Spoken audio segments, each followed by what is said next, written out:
Collègue Emery Okunji. Honorable Président, je vous remercie pour la parole que vous venez de m'accorder. Honorable Président, honorable membre du bureau, honorable député et très chers collègues, je tiens de prime abord à rendre hommage à l'un des nôtres qui n'est plus avec nous, l'honorable Henri Thomas Lokondo. Paix à son âme. Honorable Président, c'est François Mitterrand qui disait qu'il n'y a pas d'avenir sûr sans la lumière du passé. Honorable Président, nous avons connu 3 cycles électoraux. Ces 3 cycles électoraux nous ont démontré que ce ne sont pas les lois que nous votons qui sont mauvaises, mais ce sont les hommes qui sont mauvais. C'est l'application de ces lois qui pose problème. Et donc, je suis tout à fait d'accord avec les collègues qui nous ont précédés pour dire qu'on ne voit pas réellement la nécessité de changer chaque fois nos lois. Comment peut-on définir aujourd'hui, honorable Président, ces 3 cycles électoraux? 2006, nous avions eu des élections acceptables, dirigées par M. l'abbé Malumalu, paix à son âme. 2011, commence le banditisme électoral. 2018, c'était du terrorisme électoral. Et donc, honorable Président, nous avons une expérience qui peut nous permettre au jour d'aujourd'hui, si nous utilisons notre savoir, notre génie au service de la nation, pour corriger ce que je venais de dire, améliorer notre système électoral et consolider notre jeune démocratie. Comment pouvons-nous le faire, honorable Président? Eh bien, c'est en extirpant de la loi, c'est que plusieurs collègues l'ont dit ici, notamment ce fameux seuil de représentativité qui n'a été qu'une pépinière de la fraude électorale. Honorable Président, le seuil s'est contrôlé où?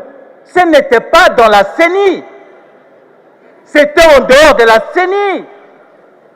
Un bureau privé dirigé par un expatrié qui faisait cette histoire de seuil. Mais en réalité, c'était pour remplacer les vrais élus par de faux élus nommés.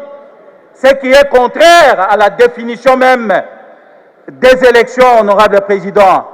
Et donc, je souhaiterais, puisque nous sommes dans un débat général, les considérations techniques, nous les ferons en commission.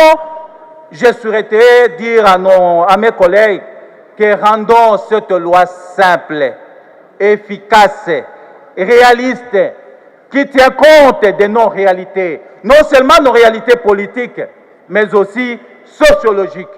En un mot, honorable Président, une loi qui nous ramènera la paix après chaque tenue des élections en lieu et place de la violence. Voilà pourquoi, honorables députés et chers collègues, je nous exhorte d'utiliser notre intelligence au service de la nation tout entière pour produire une loi qui garantira la gouvernance électorale transparente, crédible, démocratique, afin de mettre réellement fin à la crise de légitimité des élus. Et nous espérons, honorable Président, que cette fois-ci, le réalisme prendra le dessus sur le dogmatisme pour que nous ayons, comme l'a dit d'ailleurs le président de la République, lors de son discours d'investiture,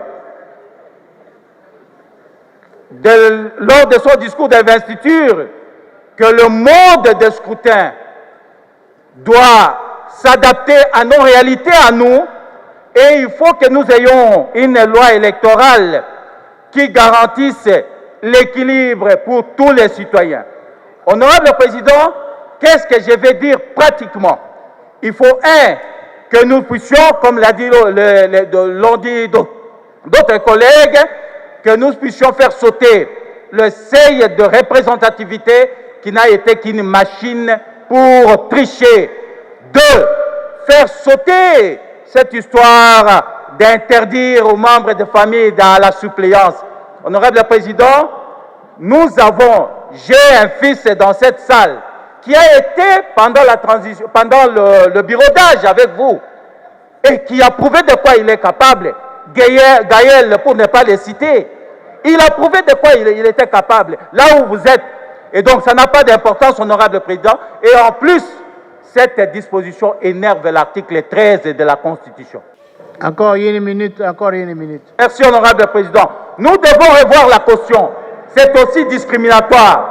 Et garder comme mode de scrutin la proportionnelle. Pourquoi, Honorable Président? Tout simplement parce que nous sommes un pays post-conflit. Et vous savez, ceux qui ont l'habitude d'agresser la République démocratique du Congo, ce qui donne comme raison la proportionnelle permet la représentativité de chaque couche sociale et on n'aura pas une raison de nous accuser d'exclusion. Refusons de faire une loi contre les autres, Honorable Président. Ayons une loi qui inclut plutôt tout le monde. Et c'est là où je salue l'esprit et la lettre de la disposition de l'article 10 de cette proposition de loi. N'excluons personne, ayons tout le monde avec nous pour que nous puissions consolider la paix et l'unité nationale. Je dis et je vous remercie. Merci, chers collègues.